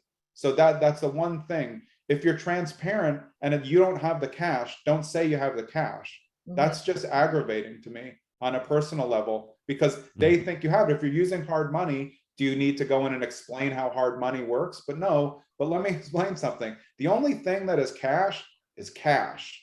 Hard money is not cash. Private money is not cash. Your friends isn't cash. Cash is cash in your own bank account, because all the other forms of cash have requirements. Your friends may decide they don't like it. Hard money is still going to do a mini appraisal. They may think that you didn't do the information right. So one, honesty and transparently, and then without any question, you cannot be a good wholesaler if you do not know repair costs and you don't know how to get the correct ARV. I would never trust a wholesaler when the numbers are wrong. But I'm telling you, when I find a wholesaler and I know their numbers are right, I will look at the deal and I will send it to 5 buyers right away. And then I manage the process. I'm not buying everything. I send direct. I know which wholesalers are correct, and I know which will give me access. So the honesty part, if you send me a wholesale deal in my email and you can't even get me in the door, that annoys me. I'm not going to work with you again. I want to know what access you have. So when I get a wholesale email, which they're very good, I'm going to send it back like, do you have this information? When's the showing window? Which shows I know what I'm doing. There should be one showing window, not free showings. It should be like Saturday 10 to 12. Great. That's when investors can come in because that's a wholesale deal. So honesty, transparency, repair cost, and ARV. The biggest mistake that brand new people, brand new to wholesaling, they don't have any idea how repair costs, and somehow they think a contractor is going to come with them and just be like, hey, it's sure, I have nothing else to do. Let me give you an estimate that has no chance that I'm going to get the job just to help you. No contractor who is good at their job is ever going to do that for you unless they're your friend. That's why it's good to be in investor circles, have investors, and maybe if you're in a partnership with a contractor, then you're in a really good situation there. ARV is after repair value, somebody asked. So, and you can only get that from MLS comps. That's why it's so important.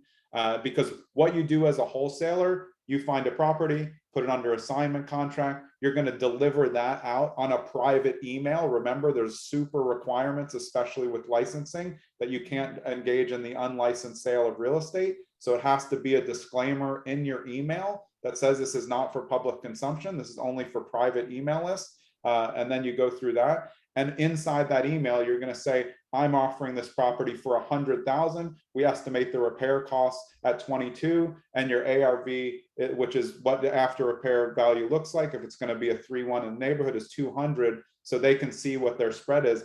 If that's wrong, which it is a lot of the time, like Jenny and I will open up a wholesale, we'll send it to each other, and I look at it and I'm like, I can look at the pictures and know the Reno 70 and it says in their Reno 30, and I'm like, yeah, I mean, like, this is just silly because their spread is built in there, but you can't sell that deal. I mean, you can get lucky. You can definitely get lucky these days. There's a lot of people overpaying for stuff, but that's a great question. And if I could have any way of helping change wholesalers, even if you're good at it, if you do things a little bit more transparent, you'll be much better because you're helping people and giving them the information. There's nothing worse than being the seller in a wholesale deal and not understanding that you're not the one buying the property. Like, that sounds like a lie, because it is. If you're not closing it or you're not willing to close it, you have to explain that there's another end buyer coming in, because then when it happens, they're like, oh yeah, they explained that. That's great. And I think that's it in a nutshell for me. No, I love that. And I think that tons of great takeaways from that, you guys. Like the one appointment. I know I've heard so many people say that is like really big for them. We have some investors on our team that say that they really appreciate that. And also, I know that somebody asked what the ARV was. We do have a wholesaling training that's free to everyone that does show the basics of what Jonathan was just talking about, and Dakota runs those. So just so you know, AJ will put that in. But also, we're going to, we kept you 3 minutes past. I apologize. But I just wanted to thank you so much. Can everyone please give Jonathan a huge thank you for all of the great information he's given. And we are going to put in there his pardon me, his Instagram account. And also, are there other specific ways you want people to reach out to you? Or is just Instagram DMs good? Yeah, I'm putting it in there as well. Oh, there you go, everyone. I'm very experienced on the webinars here. I was just about to say, dang, we were just about ready to put it in there. Didn't you see all the promos I was doing? I'm like I know. I'm a promo machine. And if you don't see him there, go to our Instagram, and we have his whole Takeover Tuesday and our highlights that we link his account in there as well. Yeah, I'll just say it so we have it on for the recording. So, I mean, our website is www.streamlined.properties. And then every other place you can find me on social is usually Trust Green with an E at the end. That's my last name, Green. You can DM me. I do get back to pretty much everybody. And then if you go on the site, there's ways to contact me. It'll go through my team success manager. But if you go to my Trust Green, there's a ton of, I do a lot of stories just like DealMachine. And again, you can see me and my stuff in there. But like, I think that's where it's at. You can see a lot of behind the scenes. And if you look in people's story highlights, at least in mine, there's like different ones for flipping, and you can just go through my flips and go through off-market property appointments. I think that's a great way to learn. I love going through investor stuff on Instagram. But yeah, you can find me on TikTok as well. That's getting a little bit fun. He's on the TikTok, you guys, and you're on YouTube, right? Yep, yep. Okay. YouTube, I will be putting out a lot of content in 2012. But I mean, I think if there's the major takeaway is like any content that you get from me, we're giving everything away. Obviously, at some point, there will be certain things we're building, like a Flip Academy and other things. But like, we're really just, I personally want to help investors not make mistakes that I've made. And I think if you just look in general forums everywhere, it's nobody's fault. There's just a lot of bad advice. So I'm just trying to do my best to make people not make, if you make a bad first decision, you won't want to be an investor.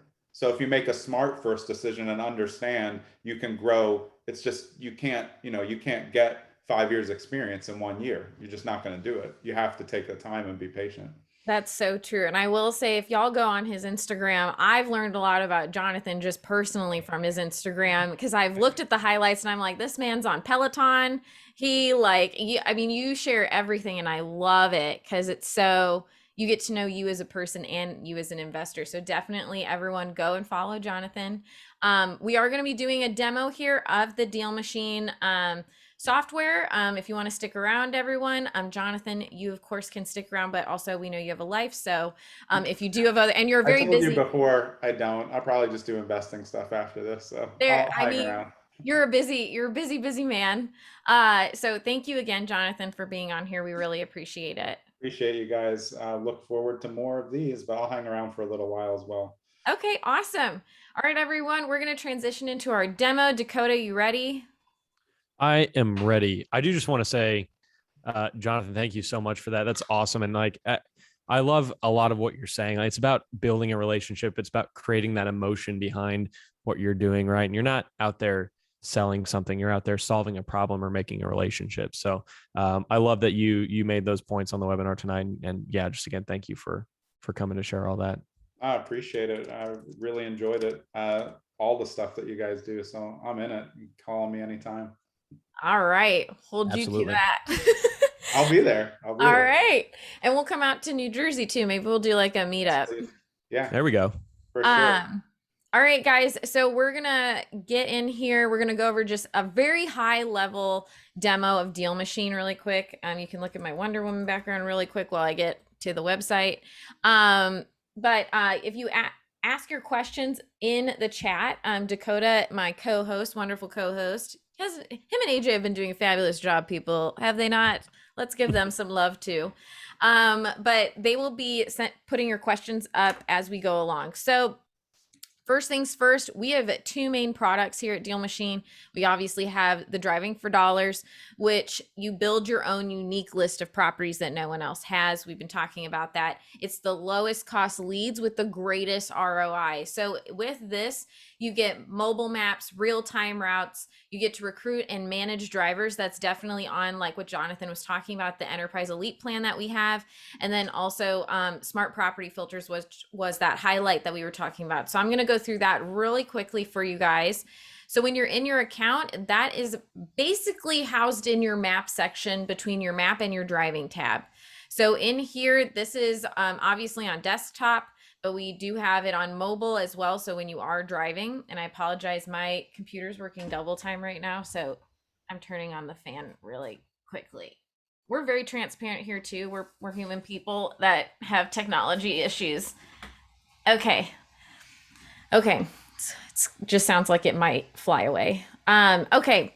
So you see all these little lines on here? That's my real-time driving route. So this is available on our Pro and Elite plans. You can see they're different colors. We did have a question a while ago that was about driving and how often they should drive a list. So the green means that I drove this within 3 months time span, 3 months. 3 to 6 is going to be the yellow, and then 6 to 12 is going to be the red, which you can see I have lots of yellow. And if I zoomed out more, you'd be able to see all the routes I have. Oh, I just clicked on a property. Well, you can see that too. All these are green because they're added on lists that I've pulled. I obviously demo the software a lot. So these would normally be little black dots. There's a lot of red over here. And then this highlights feature that we talked about, this is available to everyone, every plan. So we have quick lists, which you can use, which basically you can only choose, like you choose one that you just want to see, like I just want to see vacant properties in the area. So I do that, apply the preset. And this is another way that I look to see maybe where I want to drive if I'm in a certain area. So I can see that there are a bunch right over here. So I would just kind of go up and down and see what I'm seeing. This would be the part where you know, Jonathan's dad would say, go jump through the window and see if it's really vacant. Can I give you a quick tip on this though? Because it's perfect timing for what you have there. Yes. Yeah. So for me, for me, safety issues, for what I training my agents to do is I stop at the end of a long block. I pull up the map exactly how you have it, and then I look for the, you know, the rectangles of the lots that I'm looking for. And then I specifically go to those, so I'm not driving and looking at the same time, because if you're in a busy area, it's tough. So the map is amazing, but I always stop at the beginning of the block, look to see what I have, and then I think in my head, okay, 1320, and then I slowly creep by and again do that, shoot out the driver's window only. So if you're on the right side and you have that, I always go and turn around and I come back the other way, so I can always shoot across the street and get a better picture. Sorry, you had the map up, so I thought it was a good segue. No, that was so good, and it made me think, and actually I'm gonna write this down. I feel like we need to do a D for D safety like reel with Jonathan Green. I think that would be a great little clip.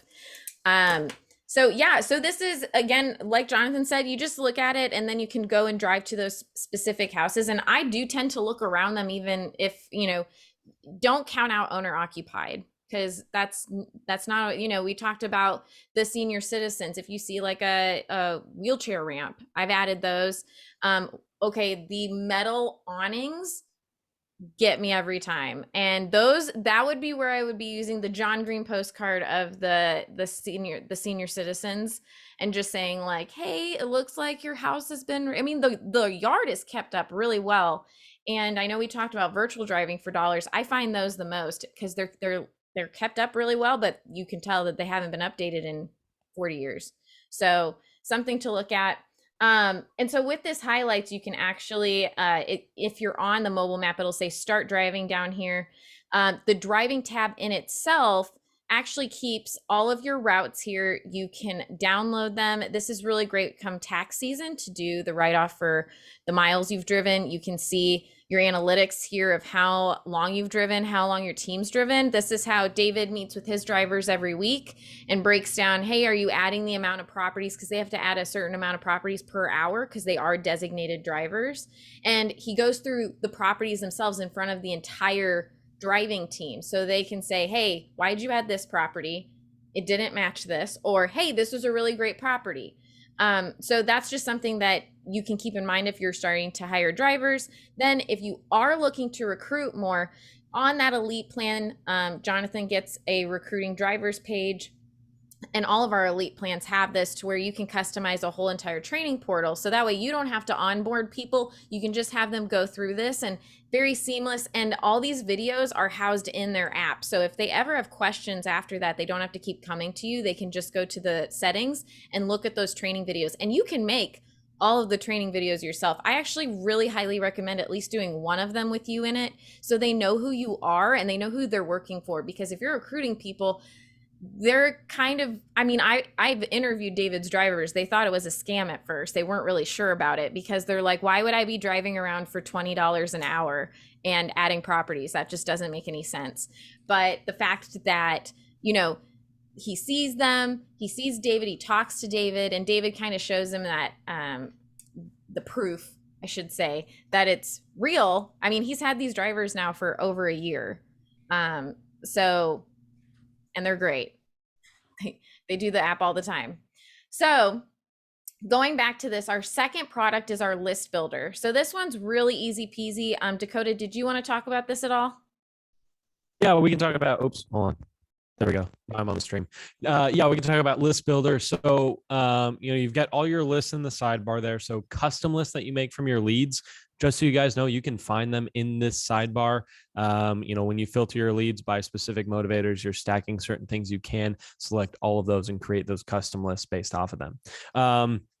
Now, the actual list builder product is where you click the build list button. You select where you want to set up your boundary. So we do allow you to be as narrow or as broad in where you'd like to search as you'd like to be. Elise is showing you this custom drawn area, which is great for certain neighborhoods, specific areas of the city that you'd like to target.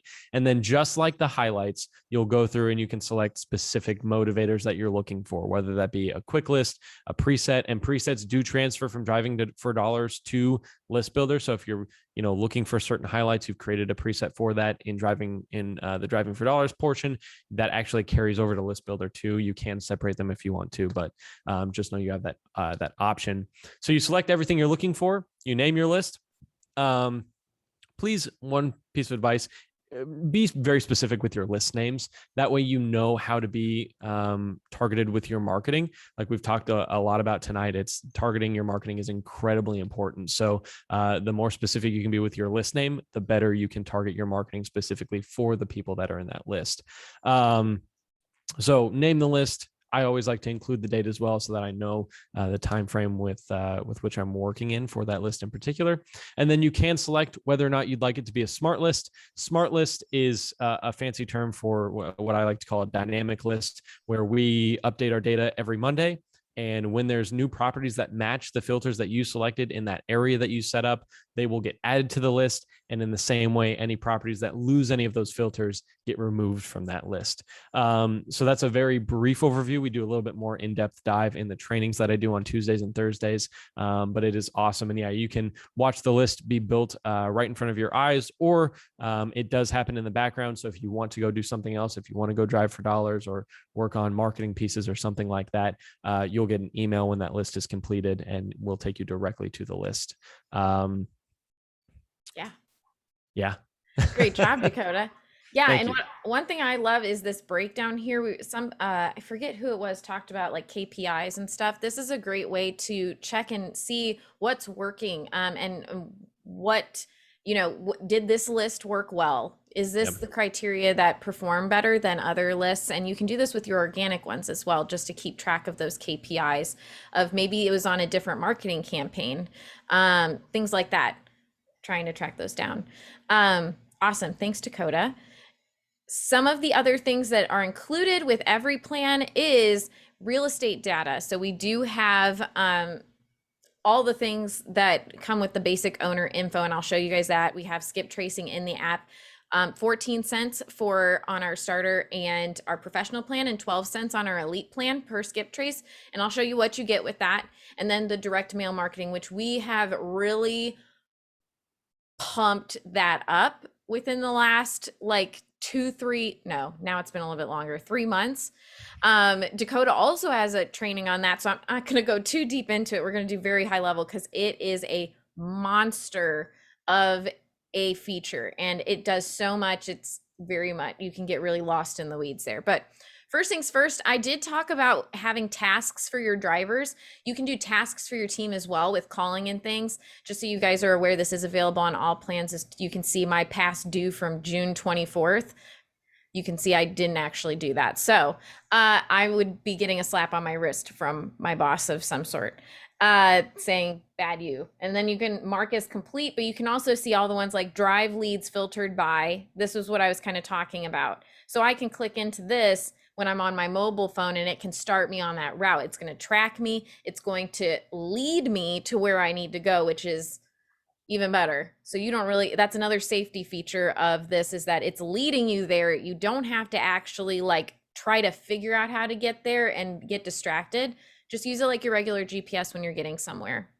So when we go into our leads tab, this is where all of your leads live, all of them. And you can customize this to show you any type of data that you would like. And even more so now with our custom fields option, which is available for our professional and our elite members. When what that means is, and I'll show you right here, you can go in here every time you go into a filter of some sort, whether that's highlights, filters, building a list. We have all the same data points, but you can add new ones. So as you see here, I made my own where it says priority 1, 2, and 3. And actually I saw another one that someone was doing where they were door knocking, and they were using 2 different, and it was actually Matt Picaro, who was showing us his 2 door hangers, and he was tracking which door hangers would get a response from. So he had a new custom field where he could go down here. You can get different data points. And you can go by anything. I mean, you can filter everything by your lead list, by which ones have skip trace successfully. And then you can also edit these columns just kind of like an Excel sheet.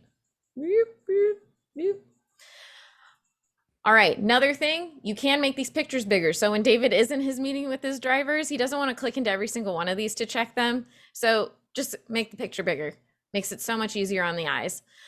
You can bulk edit things. So you can bulk edit by starting campaigns. It will not automatically start a campaign, just so you all are aware. It will just prompt you to tell it which campaign you want it to go on. And we have simple and advanced campaigns right now. Simple is just the same postcard over and over again, which is totally fine. And Jonathan, actually, I meant to ask you this. How many postcards do you average send out per like sequence? I think in 2022, it's going to be neighborhood dependent, depending on how many good properties. So for areas that we think are in that, like how I explained, that second neighborhood behind, we'd be mailing more. So we're very cognizant of which one, and then it's really going to be a percentage of what comes in.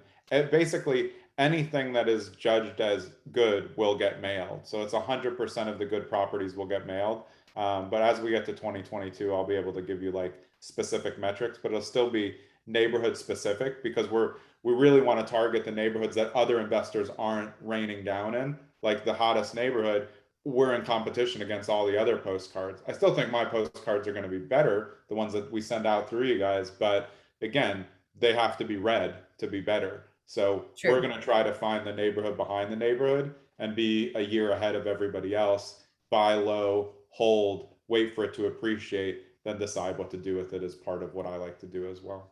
I love it. I love it. So you can start these campaigns here. You can skip trace in bulk. You can change the status, which if you didn't know, status changing just means going from, and if pending approval means you haven't started marketing yet.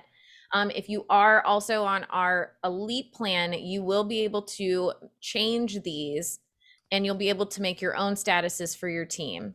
So you can customize these to what makes sense, but we want to keep it really simple, especially if you're just starting out. So pending approval means that you're not sending mail with marketing. You have everything down to under contract, appointment set, and then you can also get the return to sender in trash or unqualified. So that's something really important. You can assign a lead owner now, which is brand spanking new. So this is good if you do have a team and you want to assign them to a specific person. So I can assign this to anybody that's like my admin or partner that is on my team in here. So I can assign it to my fiance if I really want to, but I'm not going to. Then I can add it to a list. I can drive the leads, which again, this is, creating a list. Never mind, cancel action, I can do that. You can go to more, you can pause campaigns, end them, export leads, and then you can permanent delete them too, which means that you could possibly add them again. I will tell you, I usually just keep mine in the trash because we don't duplicate them then. Your team cannot add the same one again, whether that's importing a list, adding them during Driving for Dollars, I would keep them in the trash at least. I don't know, Dakota, do you know a situation where you would feel like you'd have to permanently delete? Not necessarily. I mean, I'm always, even if I accidentally add a property, I'm gonna just put it in trash. That way, again, I don't run down the road and accidentally add it again. So I think it's always best to just put it in trash, because then when you're going through and always in mine, Elise has up on her screen, right? Lead status is one of those columns that you see there. So if you see one that's in trash, then you just skip over it. So that's my rule of thumb. That's what I prefer to do. And then here you can import a list. So if you already have a list of leads that you want to add in here, you can just import it. When you go to view lead, you'll be able to see all the things that you can get, skip tracing the owner. You can see right here, I got add tags. This is all brand spanking new, guys. Manage lists. You can see the assigned lead owner, a bunch of stuff that's now really handy and very right here at the top, where it used to be all the way down at the bottom. So we're making it simpler. Then you can preview your mail. You can see the county records here. We actually have the county link here. We have a comps feature, which you can see, and you can filter by the area you want. You can see what houses you can actually, we have a comp calculator in here to get some basic numbers for you guys, and you can like select, deselect properties that you're like, this doesn't really match it, or I don't really like it. So here I can just unselect these, and then my calculations change. So this is an add-on. It is $20 extra. And then also you guys can keep count of if I'm going through and calling all those tasks that I haven't called yet and you saw they were past due, I'd be coming in here and making a note and saying like called lead, and then setting up a following task to go ahead and call them again after X amount of days. So that's a way to keep your systems real seamless, streamlined and smooth and all the things. So going on to mailers. Oh, one last thing. I'm sorry. I always forget this. But when you're skip tracing, we do tell you if the phone number is connected. We run it through another filter. When we skip trace it, if it's connected, if it's a landline, we'll give you caller ID in there just so that you guys can see, does it match with the owner of the property? All the things. I love it. And we give you email addresses too and other addresses. I had someone in a chat the other day, I was in Brent Daniels live, said that they just throw away the return mailers. Don't throw away your return mailers. Skip trace them, find additional addresses, find their phone numbers, because if your mail's not getting to them, no one's mail is getting to them, most likely, okay? Very rare. So you want to be that person to not throw it away, because the person who threw it away has no chance at this lead, where you probably will because you went the extra step. So going into mailers, Dakota, you want to give us a high level in here? I will do my best. Mailers. So there's a ton of things that you can do with your mailers. I always like to start in the designs tab because that's where I always start. You want to make sure you have the design for your mailer before you do anything else, before you assign a campaign to it. So you have a lot of options when you are designing your mailers. And this is just an example. This is using our blocks template, which, at least you can correct me if I'm wrong, but I think that's our most popular template that we have is blocks. But if you, at least if you can click on create mailer for me, you can kind of see the system at a very high level. You can start from a template if you'd like to, or you can start from a blank page. So if you want to completely, entirely create one yourself from scratch with your own colors, your own boxes in the way, in the place that you want them, everything, it is fully customizable by you, or you can start from a template. And you still have all that same control. So if you want to change up the wording, you want to change up the colors, the positioning of any of the boxes or the text, you can do that as well. Now, once you've designed your mailer, right? And yeah, you can export and import designs as well, delete designs. Now, once you've designed your mailer, you'll want to create a campaign for that. At least talked about simple and advanced campaigns before, so I won't go too much into that. But you'll create your campaign that will utilize the mailer that you've selected. You can name your campaigns. You can also name your mailers. I forgot to mention that before. If you'd like more in depth, you can always join my training. We do have one going on tomorrow. But you can go into your campaigns. You can see how they perform, how many leads you're currently sending to, how many total mailers you've sent, who's up next for a mailing campaign. You can see that in the calendar. You can check on the steps for each individual campaign. This is an example what Elise is showing you of an advanced campaign. A simple campaign would just be that first step there, right? So this is just the campaigns. And again, I highly recommend naming your campaigns very specifically for the same reason we talked about before. You know who you're sending them to. Now, continuing on with the mailer tab, we do have a mailer queue. So you can see all the mailers that are scheduled to be sent out and pause any that are in there. You can see any potential issues that there might be with your mailers and always reach out to our support team. If you notice anything there, you have any questions, you can reach out to AJ and his team. And then in the very top right, you have your overall, your entire calendar view, which will show you each campaign, no matter which one it is, how many mailers are being sent out on a specific day, and to what leads, so you can check that out. And then of course the plus new campaign button, that's how you create your new campaigns. And that is the very, very, very high level overview of the mailer system. I love it. You did great. Way to go. Thank you. All right. And the next couple things are very, again, we know that this is an evening. We want to be very conscious of your time.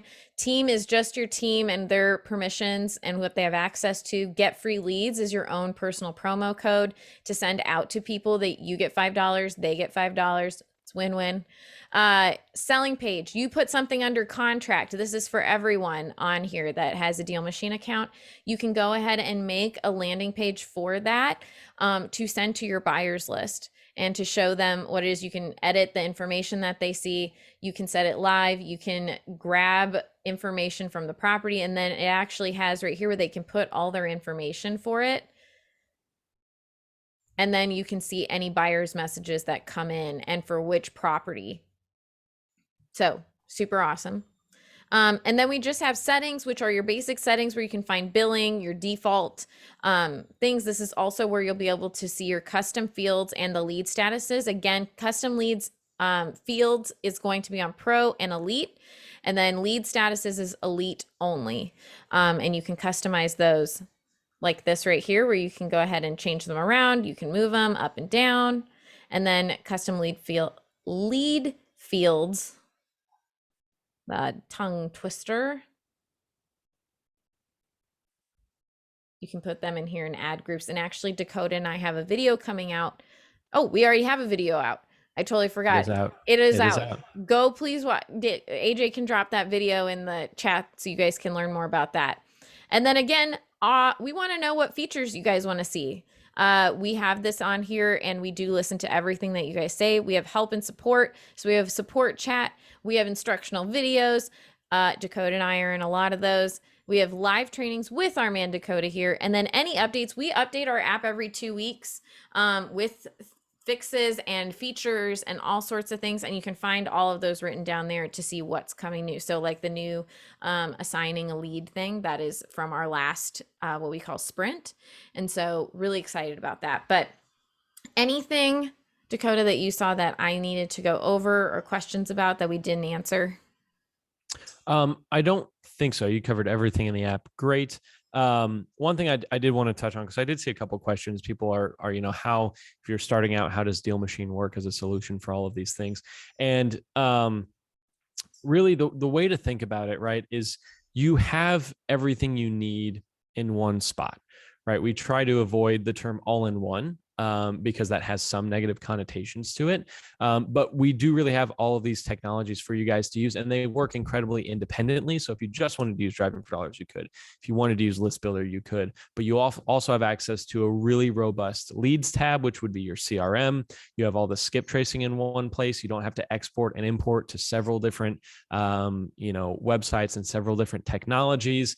You've got your mailers all in one spot, and that's the basis for how DealMachine started, right? David was investing back in 2016 and was missing out on deals because that process, the entirety of it, took so long from one point to another that you were missing out on potential opportunities. So you have all of this in one spot. You have everything that you would need in one spot to where you can do all of your processes and be able to take care of everything and take advantage of those deals that are there before too much time passes.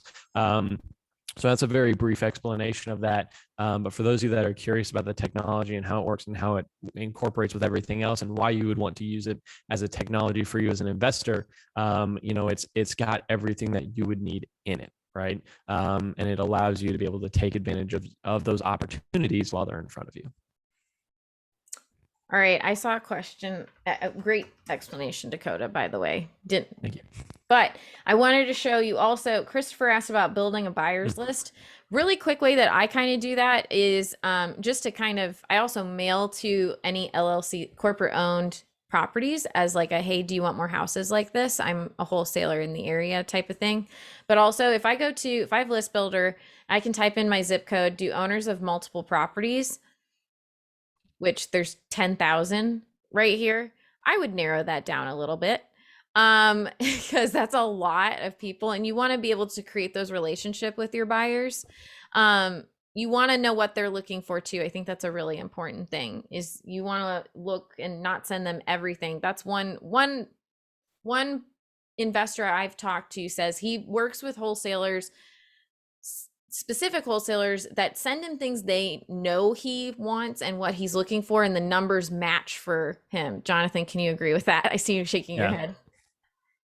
I think that's the most important thing in any type of, whether you're an agent or a wholesaler. Like if you want to get repeat business, it's you find out, build a relationship, and know the smallest value of what they want, and then only send them that. Because if not, you're going to send someone who's really busy investor, you're going to send them 10, 20 things, and then they're just not going to have time to go through it. And you didn't pay attention to them. So I completely agree. We always try to pin people down to 3 towns, never let you have more than 3 towns as an investor. Because if you tell me I'll invest anywhere where there's a good deal, that just means a lot of my time is going to get wasted trying to figure out what you want. They have to figure out it first. And then would much rather, me as an investor, I would much rather get one email, like you said, from a wholesaler, like, this is what you're looking for. And if they're right, we're going to keep doing business all the time, because now I know I don't need to look. They're just going to send me when they have the best one. So yeah, I completely agree.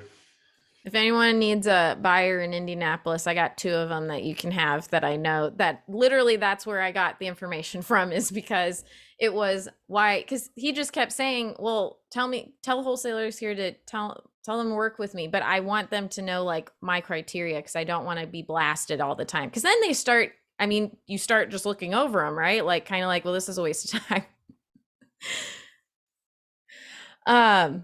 All right, guys.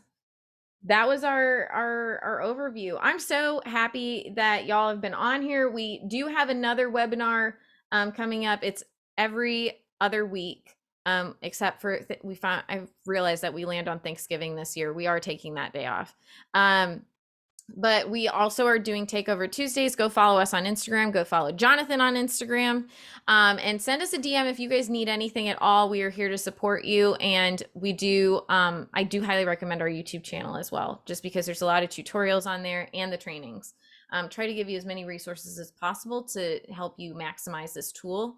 So again, thank you all for being here. The replay will be live after this. But have a beautiful night, everyone. Be safe. And as always, happy deal finding. Happy deal finding.